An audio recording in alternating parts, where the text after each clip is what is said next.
Today I'm ranking dumb serial killer nicknames. I'm not here to reward accuracy. I'm here to find the nickname that does the most damage to the killer's dignity. It's also not an exhaustive list of all the names out there, so if I missed somebody, and I'm sure I did, and I know I did, let me know who has a dumber nickname down below. And hey, if you haven't subscribed yet, the heck, join the cornflakes, you can get your own nickname. Anyways, let's get into it. The dating game killer. Rodney became known as the dating game killer because he appeared as a contestant on the television show The Dating Game in 1978, during the period in which he was actually committing the murders. Alcala was even selected by the Bachelorette, Cheryl Bradshaw. He won, but she ultimately declined to go on the date because she found him unsettling.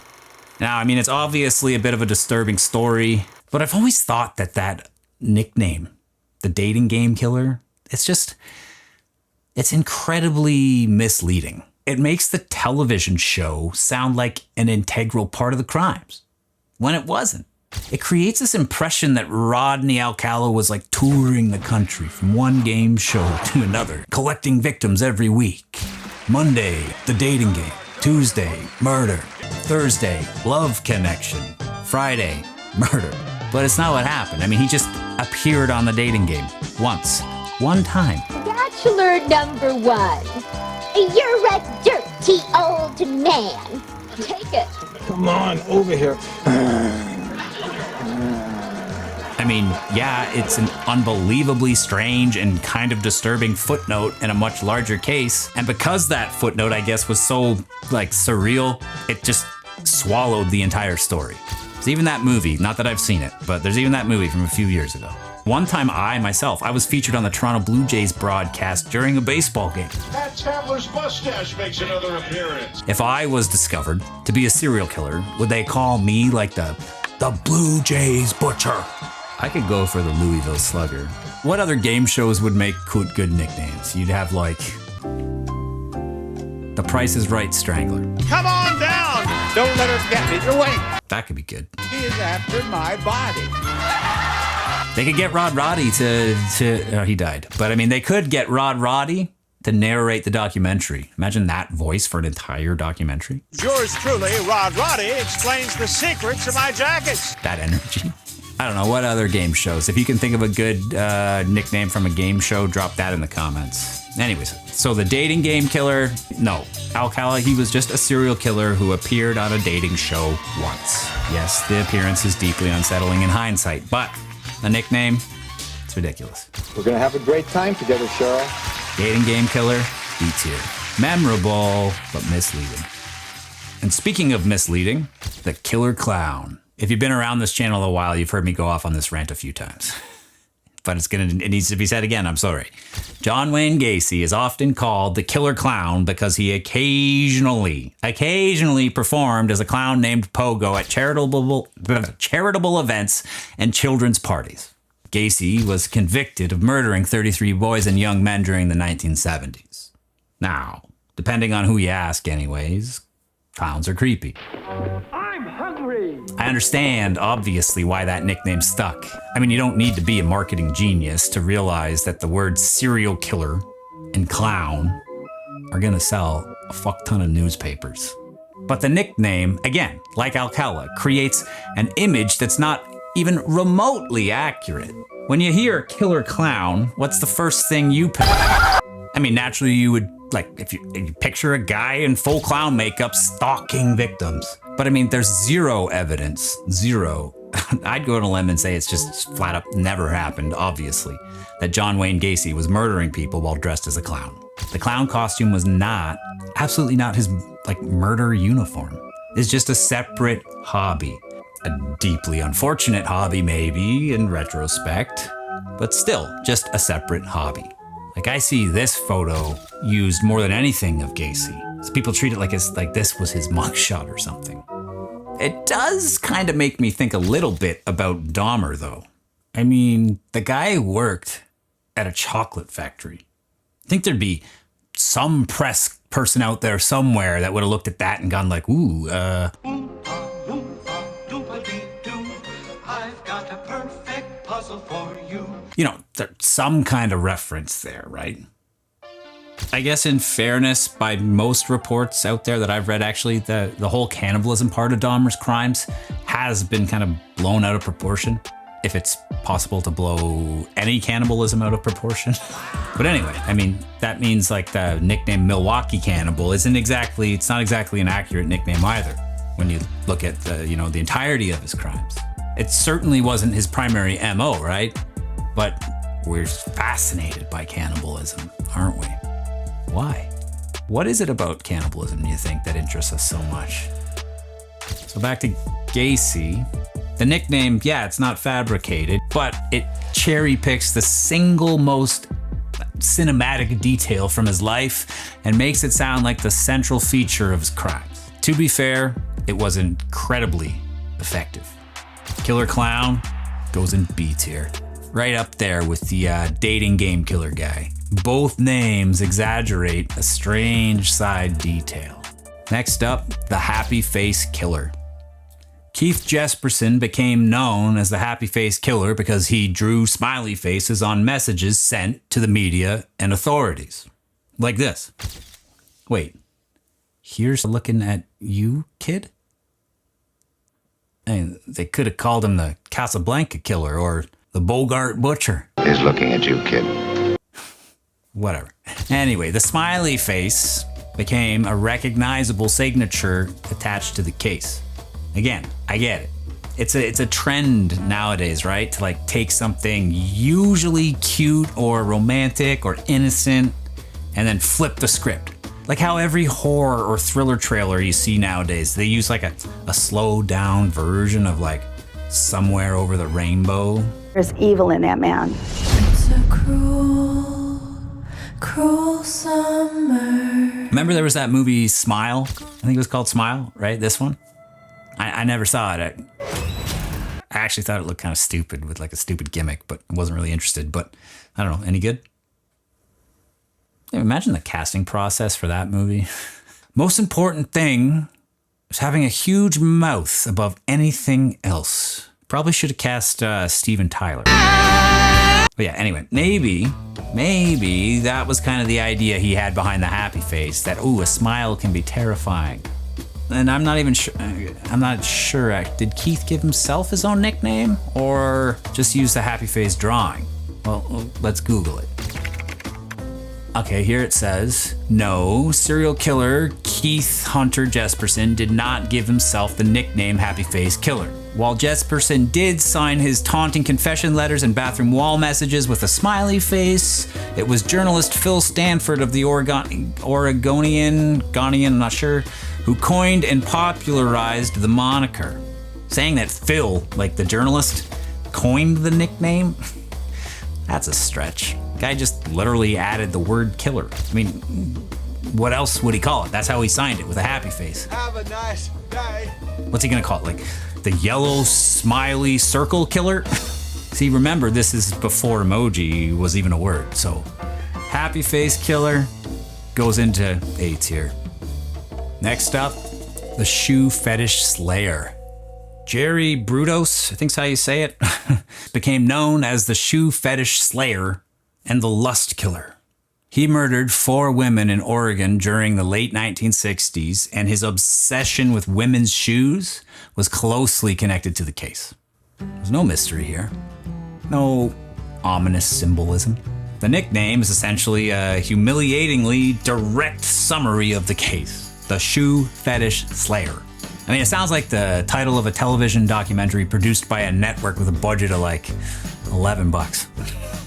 Tonight at 9, The Shoe Fetish Slayer. Tomorrow at 8, My Neighbor Married a Ghost. Remember the movie Ghost Dad? Now, he's got a family to raise. Goes to dad. Here's a throwback. Anyway, speaking of TV, they featured this guy on Mindhunter Season 1. Great episode. I mean, weren't they all? Fuck you, man. How does it fucking work with the shoes? But there's something almost admirable about the way this nickname completely refuses to flatter him. I guess it only works because the fetish itself seems PG enough to make headlines. There's some weird fetishes out there that, probably wouldn't work so well. Like, let's have a look. Trusty old Google here. Whoa, these are going to be hard to pronounce. I'll try my best. You got agalamatophilia, whatever. A sexual attraction to statues, mannequins, or hey, this must be what Dahmer had. They could have called Dahmer the agalamatophilia maniac. Doesn't have the same ring, does it?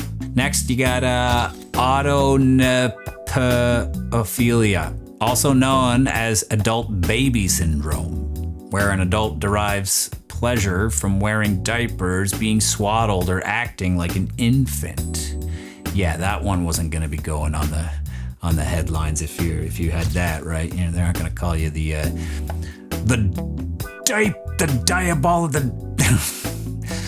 diapered demon. That's not a headline. Okay, let's see what else we got. This one I can say, dendrophilia, sexual or romantic attraction to trees. The tree hugger, the sappy strangler. I don't know. Dacrophilia, a paraphilia where a person becomes aroused by the sight of someone crying or experiencing psychological distress. I feel like a lot of them actually have that. And you got hybristophilia. I've talked about that a bunch of times. That's when, a condition where a person is sexually aroused by a partner who has committed or been involved in a serious crime. There's a lot of like Ramirez groupies, a lot of people like that, right? There's tons. I know he killed a lot of people, but I don't really care about that. Eproctophilia, whatever. Sexual arousal derived from flatulence. Oof.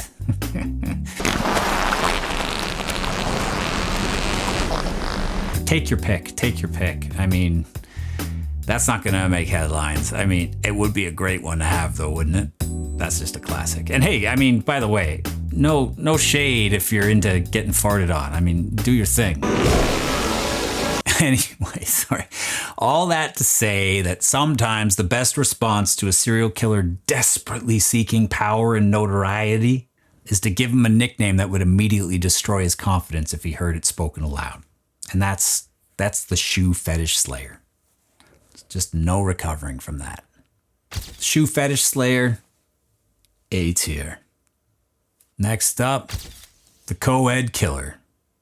Edmund Kemper became known as the Co-Ed Killer and sometimes the Co-Ed Butcher because most of his non-family victims were young female students hitchhiking around Santa Cruz County, California. Now, this is one where the nickname obviously predated his capture. Because you don't catch a guy that looks like the fucking Jolly Green Giant and just give him the nickname the Co-Ed Killer.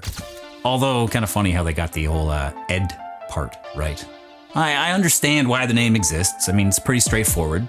But the Co-Ed Killer sounds less like a terrifying murderer and more like an extremely cheap B-movie that would have been available behind a greasy curtain at Blockbuster or something. And by the way, if you haven't seen the latest Ed Kemper film, it's a doozy, not in a good way. It's also one of those phrases that just like immediately transports you into one of those 1970s newspaper offices where, you know, everybody smoking indoors and calling women dames or like leg. It feels so dated in like a very specific way. I mean, nobody uses the word co-ed anymore. Like, I don't know, maybe if you're describing like a beer league softball team or something. If that's what he was doing, he was like knocking off beer league baseball teams. Then I could get Co-Ed Killer. But I mean, it's just not humiliating enough to rank it highly on the list. It's just generic. So Co-Ed Killer, yeah, B tier. Next up, the Gorilla Man. Earl Nelson was an American serial killer active during the 1920s. Guy shows up in my comment section quite a bit, actually. People are, they're drawn to this ape. I don't know why. But people are always on me to make an episode. Guy became known by several nicknames, including the Dark Strangler, the Gorilla Killer, and the Gorilla Man. He was eventually captured, right here in the true North Strong and Free, Canada, and executed in Winnipeg in 1928. No offense if you're from there, but I'd rather be executed in Winnipeg than have to live in Winnipeg. Okay, so I know you're asking, why Gorilla Man?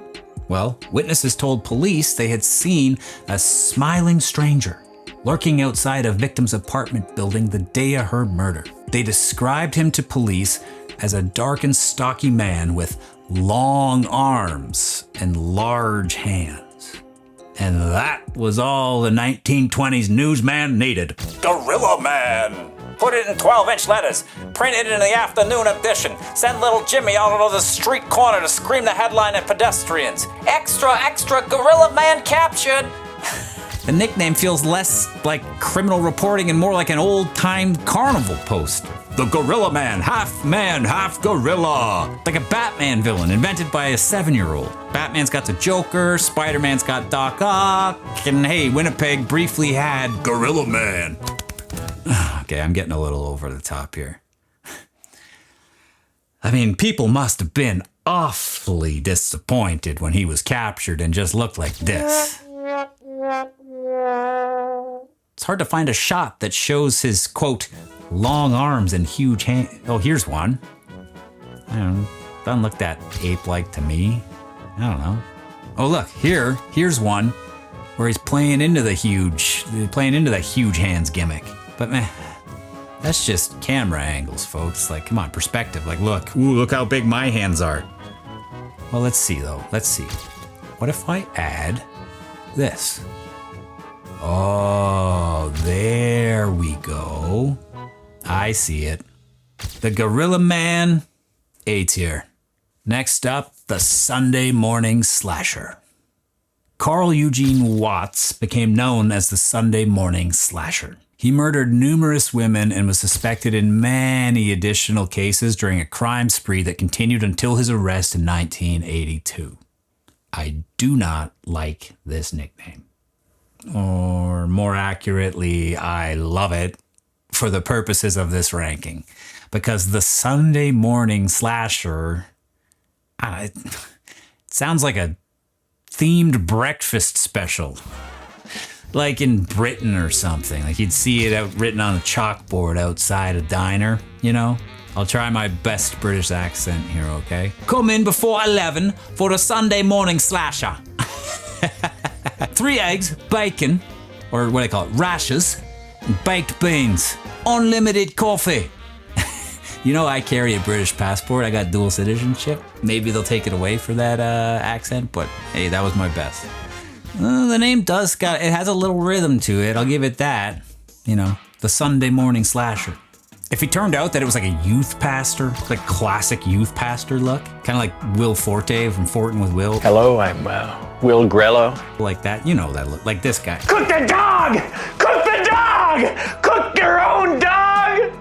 No child should be made to do that. Dog should be raw and living. A youth pastor turns into a serial killer? That I'm terrified of. But it wasn't. I mean, it was just this guy. So, the Sunday Morning Slasher, A tier. Next up, BTK. Well, it just wouldn't be one of my videos without Dennis, now would it? Dennis Rader created his own nickname. Okay. And we let him. They should have never let him do that. Just ego through the roof. I mean, the nickname fucking sucks and sounds like a sandwich, or like printer toner or something, but still, should have never. You know what? That's it. That's all I'm gonna say. F Dennis. Not even putting him on the list. Simple. That's it. Next up, the Weepy-Voiced Killer. Paul Michael Stefani murdered 3 women, and 2 other women survived his attacks. He became known as the Weepy-Voiced Killer because, well, listen. I don't know what's the matter with me. I'm sick. If somebody dies with a hook kid on, it's me. I killed both of I'll never make it to heaven. Calm down. Yeah, that's his actual call. I mean, this is the one, folks. This is the perfect serial killer anti-nickname. The Weepy-Voiced Killer. Not even just the crying killer. You could make a case for Ridgway there, actually. They didn't call him the Twin Cities Caller, not the Midnight Confessor, Not even like the sobbing strangler. Those names would still provide some level of mystique. No. The Weepy-Voiced Killer. Reminds me of the guy from Family Guy, right? You like popsicles? Well, sure. Weepy is an extraordinary word.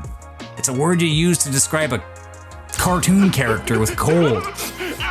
This nickname does not merely fail to make Stefani intimidating, it makes him sound irritating. You can picture the police station receiving another call. Phone rings, like one detective looks at the other detective sighs. Fucking, it's the Weepy-Voiced guy again. You take it, man. I don't want to console this guy again. Hello? Yes, please, this is an emergency. Oh, for God's sakes, what, man? And the best part is that unlike BTK, Stefani did not choose his own nickname. That's important. Stefani here, he just received the nickname that the universe basically just believed he deserved.